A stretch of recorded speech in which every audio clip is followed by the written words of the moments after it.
Good, folks. It's the WC, man. OJ's gonna get parole after serving 9 years of a possible 33 for stealing his or trying to steal back his memorabilia. Um, when I first heard about OJ getting caught up into this memorabilia thing, I was like, how? You know what I'm saying? That's kind of like, and it's really not a laughing matter, but it's like, how could he get caught up into this after going through what he went through with the double murder verdict that came down and him being not guilty, him getting even remotely close, and let me just say it like this: I grew up in the '90s, the mid '90s. I was coming up, so I didn't actually understand the impact of that case until later years. You know what I'm saying? What I was worried about in the mid '90s was, riding bikes, playing basketball, and girls. That's what I was worried about when I was coming up. And now it's just like when you look back at that, you're like, this case was ahead of its time. OJ's bout with the laws was basically ahead of his time. And this was, I think that in many ways, him getting 33 years for trying to steal back his memorabilia, it just kind of put a little bit of a stamp on, the judicial system just not necessarily getting it completely correct. Because I thought that 33 years for this was a little bit egregious.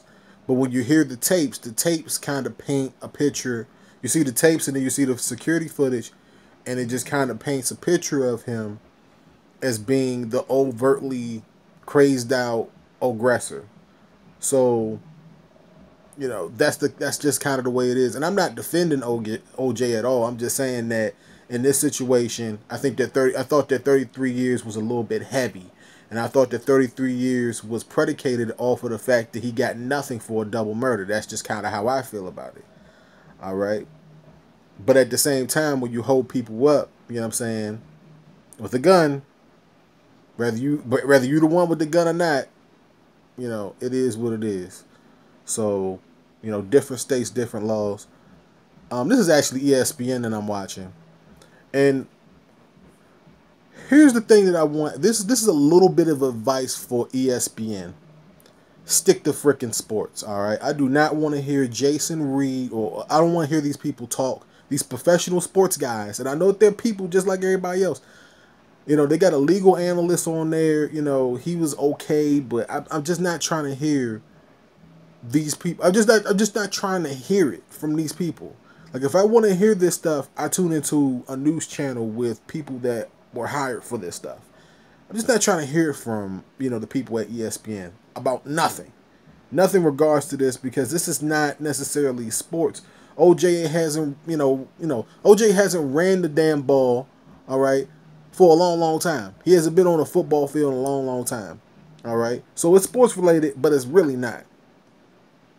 You know what I'm saying? So I just kind of don't want to hear from sports writers and their opinions on this OJ thing, because everybody's got an opinion. All right. You come to this video, you hearing my opinion, but I just don't want to hear from these people. Like ESPN overall just needs to stick hard to sports, man, because I'm telling y'all right now, I told you guys about the 6, right? I told y'all about the 6 with Michael and Jamel. I don't watch that shit. You want to know why I don't watch it?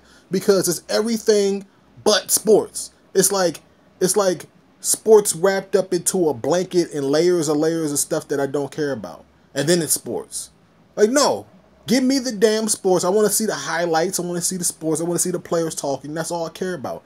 Give a damn about your opinion. You haven't stepped on the goddamn basketball court or football field long enough for me to really care about what the hell you talking about. See, this video, I should title this video OJ Gets Parole and Rant About ESPN. Because this is the reason, like, I'm watching this and I'm like, this outside the lines piece and stuff that they doing, this is part of the reason why I do not watch ESPN. Y'all gotta get it. It's almost like ESPN just doesn't get it. It's like them and CNN. Like, ESPN is the sports version of CNN. That's basically what it is. in a nutshell, that's basically what it is. But OJ gets parole. I mean, anybody, if you know anybody that's been on parole, you know that it's like being free, but you're not free. That's basically what parole is. And we're gonna see.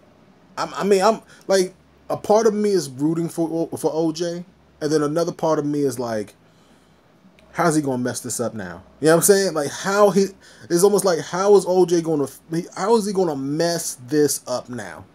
That's what part of me is saying. But I don't think he will. You know what I'm saying? And one more thing before I leave the video, like, the people on ESPN were like, oh, OJ didn't say he was sorry, or this, and this, and this, and that. He served 9 years. He was on his best behavior. Like, you don't say you sorry. You show that you goddamn sorry. So it's like, I was watching this Outside the Lines ESPN coverage thing that they were doing, and I was just like, man, ESPN, they gotta clean their stuff up, man. They really do, because their coverage of stuff is just like, ugh. It's hard to watch. But anyway, man, OJ gets parole. Let me know how you guys feel down below. Do you think that he should have served the whole 33? Let me know, man. It's WC. It's breaking news.